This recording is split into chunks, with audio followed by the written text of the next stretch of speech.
Joe Biden still has the big smile. He is physically smaller, the same way that Bill Clinton is these days, the way that it's hard to tell whether it's because he's in better shape, or he's shrunken with age, or it's a combination of both. Also, like Bill Clinton, the hair has moved past gray into a color approaching white. At least Clinton, unlike Biden, has a full head of it still. If Donald Trump's orange tint can evoke the late Senator Strom Thurmond, Biden's locks, color-wise, are more like those of Senator Ernest Fritz Hollings, a Biden friend and colleague who died last month at age 97. In the back of a Hampton, N.H. pizza joint where Biden is campaigning in front of a largely geriatric crowd, a campaign surrogate is telling a reporter that it's about what you'd expect for a midweek event. I'd been to midweek New Hampshire campaign events for Beto O'Rourke earlier this year, though,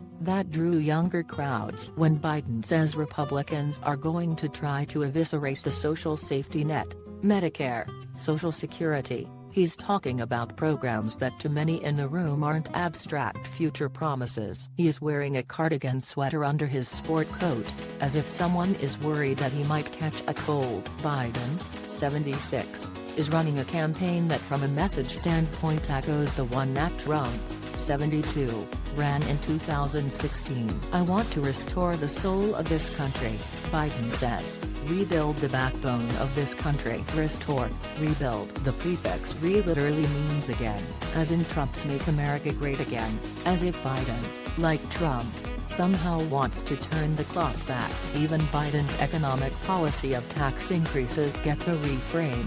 Speaking of a plan for free community college, Biden says we can pay for this with the tax cut that we are gonna reverse. There used to be a basic bargain, Biden says, in which employees shared in the prosperity. Biden understands the potential political appeal of used to be, the warm nostalgia in the hearts and minds of older voters about what they imagine America was before its supposed decline. He also sounds like 2016-era Trump when he criticizes the economy on the grounds that people are being left behind, talking about a closed General Motors assembly line in Delaware. Biden talks about Warren Buffett complaining that he has a lower tax rate than my secretary does. Buffett is 88, which explains why he has a secretary rather than voicemail or a personal assistant or executive assistant. The word secretary isn't much used anymore in the contemporary American workplace. Biden talks about President Kennedy's speech about going to the moon, a speech delivered in 1962.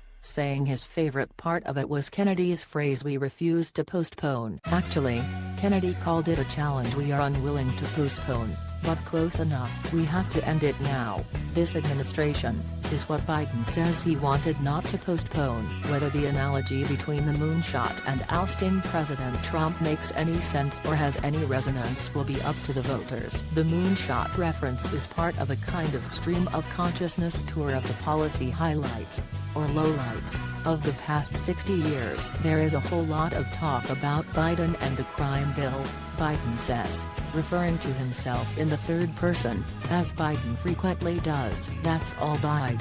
Midnight basketball. That's a crime bill that passed in 1994, which was 25 years ago, before some of today's voters were born. I said back in 1987, Biden says at one point, during a discourse that also hits on the civil rights movement, Vietnam, the Iraq War. The cameras in the back of the room are from C-SPAN and Fox News, but it's almost as if the whole thing belongs on the History Channel. Biden's attraction to voters seems to be that they think he can win. Maybe the country's just not ready for a woman, if the way Shirley Sylvester, 62, a retired project manager, put it to me. As a presidential candidate in the 1988 cycle, Biden dropped out before the New Hampshire primary. As a presidential candidate in 2008, he finished sixth in the New Hampshire Democratic primary, behind Bill Richardson and Dennis Kucinich, with 0.22% of the votes. Not 22%,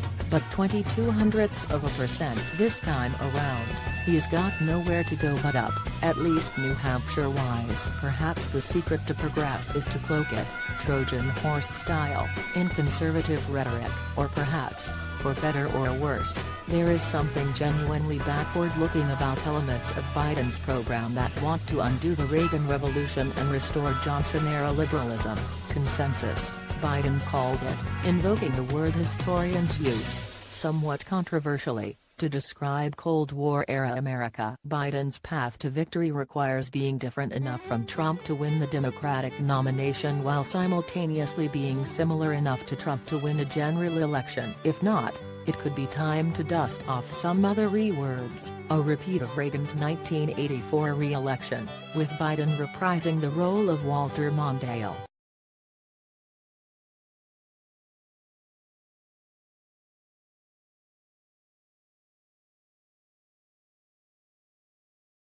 Yeah.